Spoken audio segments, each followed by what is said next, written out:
Most daredevils pursue the thrill, but for some, the endless pursuit for adrenaline concludes in disaster. In this haunting exploration of 5 life-risking stunts gone awry, we reveal the instance when bold acts turned deadly.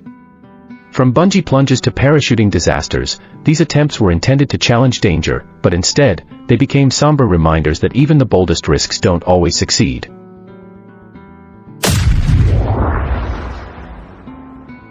On August 14, 2013, the brisk alpine breeze sliced through the stillness of the Swiss Alps, where streaks of dawn mist still clung to the rugged summits like phantom hands. In Chamonix, France, just across the Swiss frontier, the air pulsed with a different sort of tension, one of eagerness and tightly restrained enthusiasm. This wasn't simply another outing in the highlands.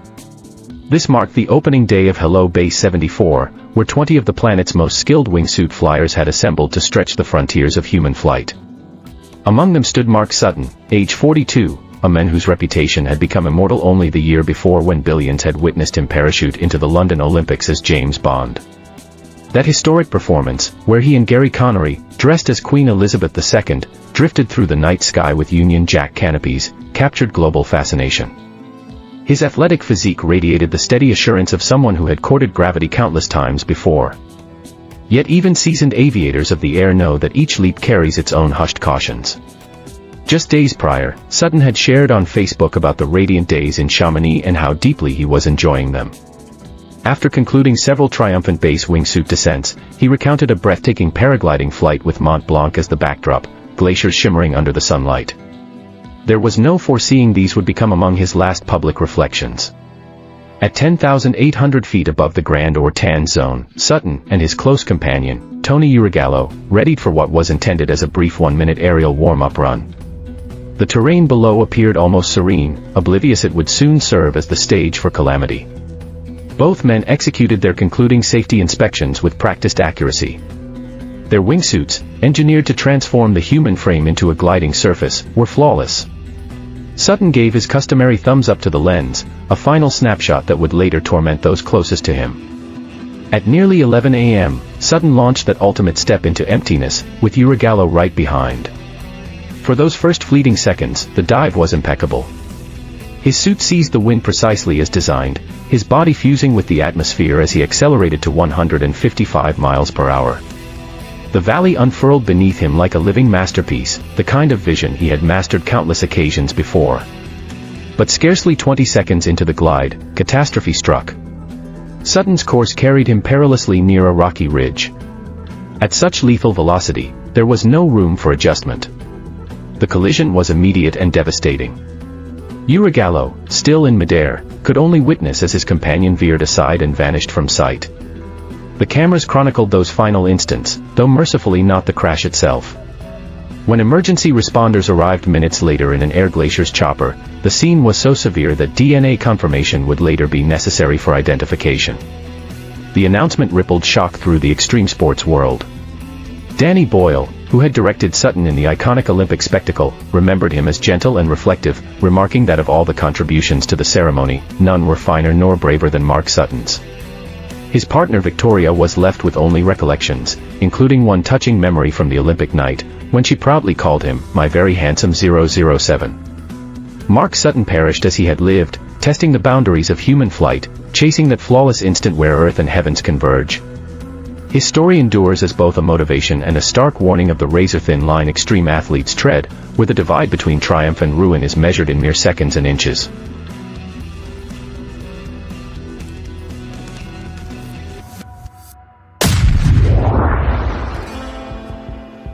It was January 20, 2016.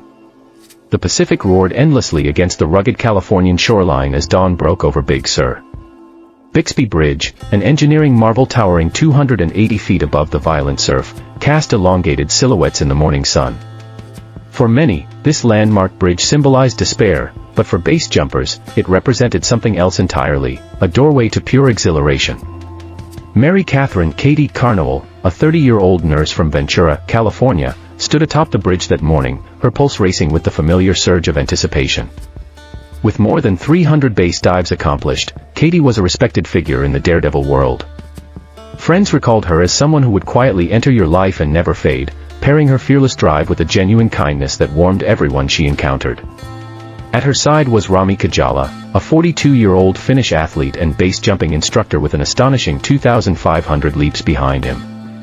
A legend since 2003, he had launched RavenBase.com to produce specialized tracking gear designed for precise flight. His trainees revered him as the Master Jedi Tracker.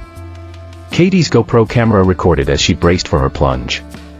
At exactly 11 a.m., she made that ultimate leap into the void.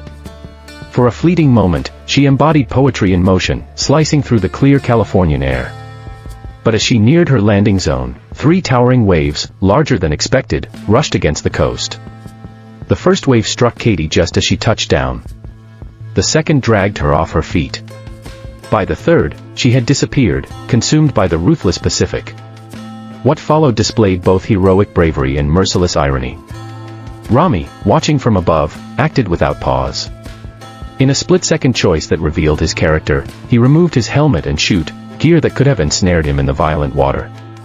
Then, in a gesture of ultimate sacrifice, he hurled himself into the sea after Katie. Days later, Rami's parachute and helmet camera washed ashore. The footage recovered narrated the tragic finale, Katie's landing, the waves, and Rami's desperate effort to save her. It stood as a blunt reminder that even the most seasoned daredevils remain vulnerable to nature's untamed strength. Katie was remembered as a daughter, sister, and to 2 nieces, and a devoted Christian whose faith was widely known. Her friend Scarborough confessed she could not bear to disturb Katie's bedroom, which still held her possessions and smelled faintly of fresh linen. Rami's selflessness added yet another layer of sorrow. Fellow athletes spoke of his loyalty to the craft and his readiness to help others. The dual calamity at Big Sur remains a grim reminder of both the risks embedded in extreme pursuits and the deep bonds forged among those who chase them. Katie and Rami left this world as they lived, defying limits and watching over each other. Their legacy is not merely about 2 lives lost, it is about valor, sacrifice, and the ultimate cost some accept in pursuit of passion. Here's the continuation with synonym replacement applied to Vera Mole, Jose Alan Carr Lima Jr., and Carolina Munoz Kennedy's stories. Before we move on, please press the subscribe button, and turn on the notification bell if you're yet to do so. That'll be a ray of encouragement for me to keep bringing you these stories. Also, put down your comment below to let me know which story surprised you the most. It was August 2015. The sun dipped over Cantabria, Spain, draping long shadows across the bridge of Cabazon de la Salle. Rising 430 feet above the earth, the historic structure stood as a towering symbol of human ingenuity. But on this evening, it would transform into the setting for a disaster that shook the extreme sports world to its very core. Vera Mole, only 17, stood within a crowd of Dutch teenagers, all eager for their first taste of adrenaline. The young woman from the Netherlands had journeyed to Spain with dreams of experiencing the ultimate thrill. Her glowing eyes and eager smile betrayed no hint of the fate ahead. She was last in the queue of 13 jumpers, a position that would prove fatally decisive. The business managing the activity, Aqua 21 of Andorra, had been overseeing leaps from this bridge for some time. But what none of the youngsters realized was that this site wasn't even legally authorized for bungee jumps under Spanish law. It was one of many crucial details that would later haunt the narrative. As darkness neared and the clock marked 8:30 p.m., Vera stepped forward onto the platform. The harness was already fastened to her ankles, a routine procedure in bungee activities. But there was one critical omission: the rope hadn't yet been affixed to the bridge itself. In the dimming twilight, this deadly mistake passed unnoticed. The instructor, whose identity was later withheld from records, stood at her side.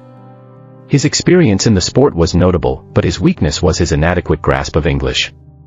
Courts would later describe his English as macaronico, meaning extremely poor.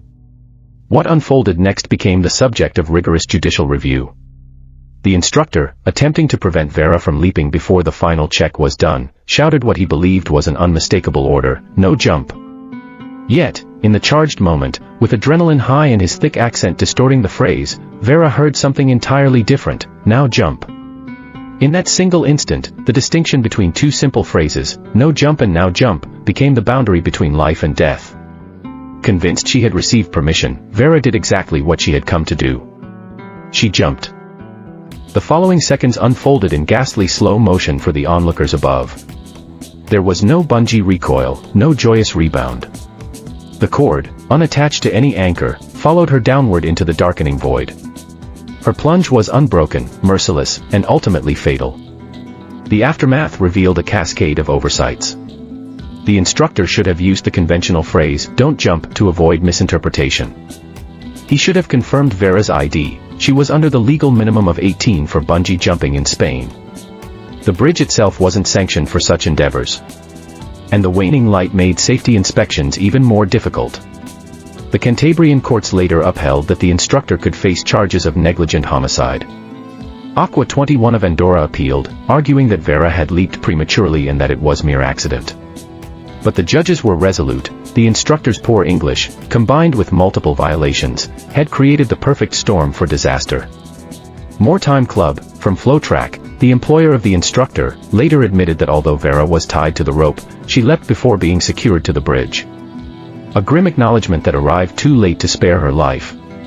Vera Moll's death rippled through the daredevil world, prompting urgent questions about safety protocols and communication. Her story became a tragic emblem that in high-risk sports, clarity can matter as much as equipment. A simple language barrier, combined with reckless negligence, had twisted what should have been an exhilarating experience into a parent's worst nightmare.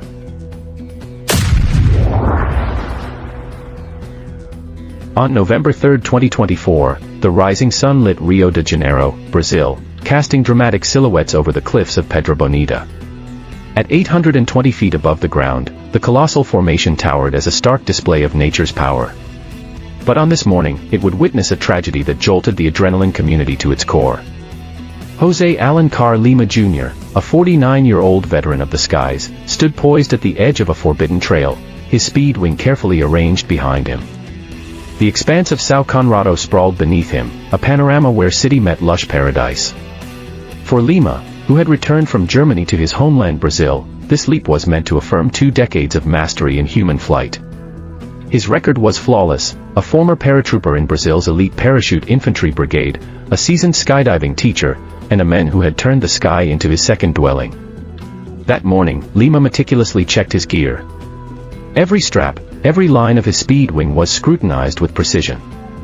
Speed flying, a hybrid of paragliding and proximity flight, allowed no margin for error.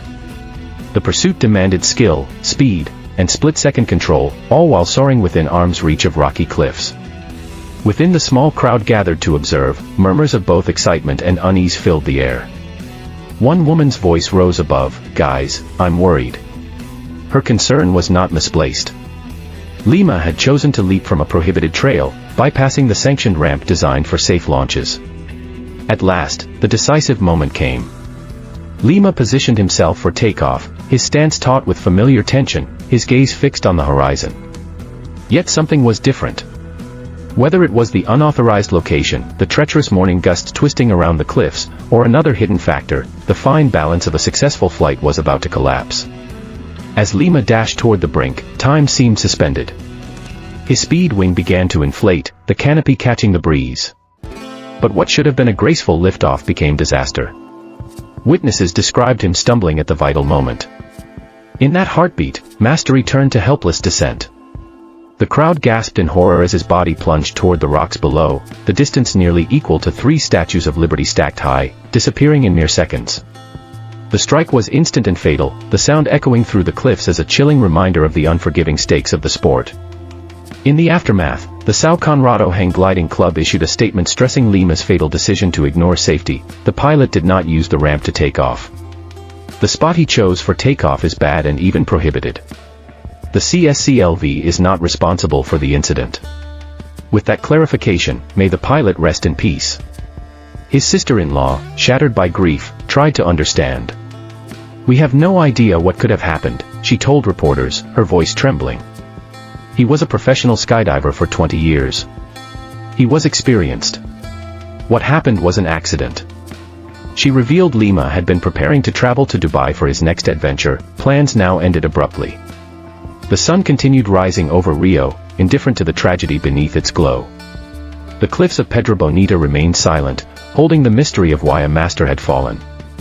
Lima's passing joined the long list of reminders that even decades of expertise cannot defy nature's unforgiving rules.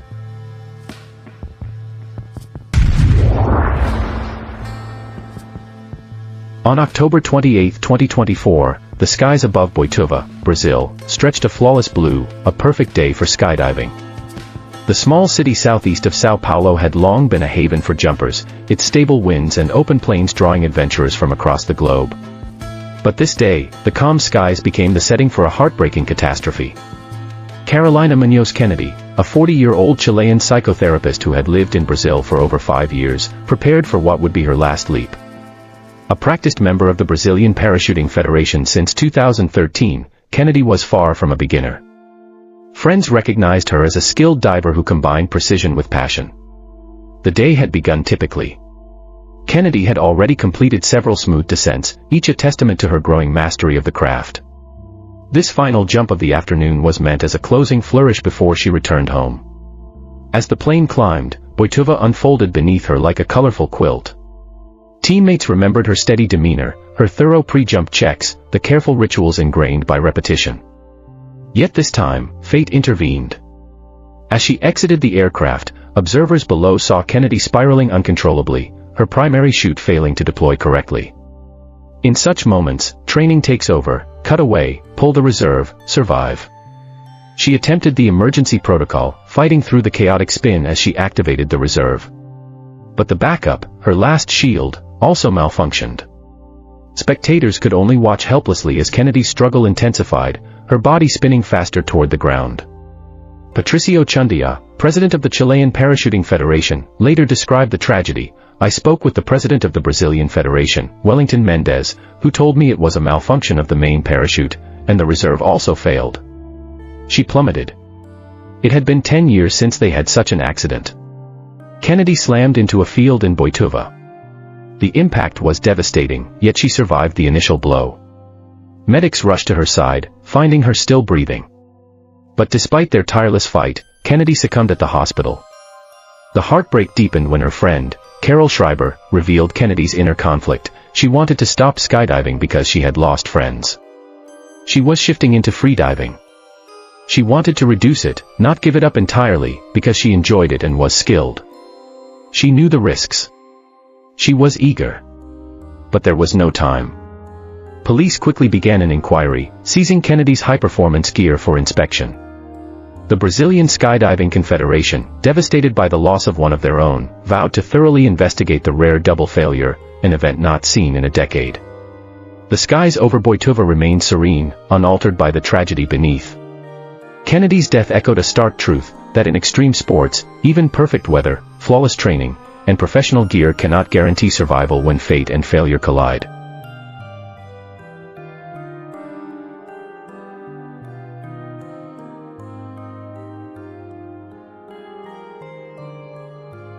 Thanks for watching.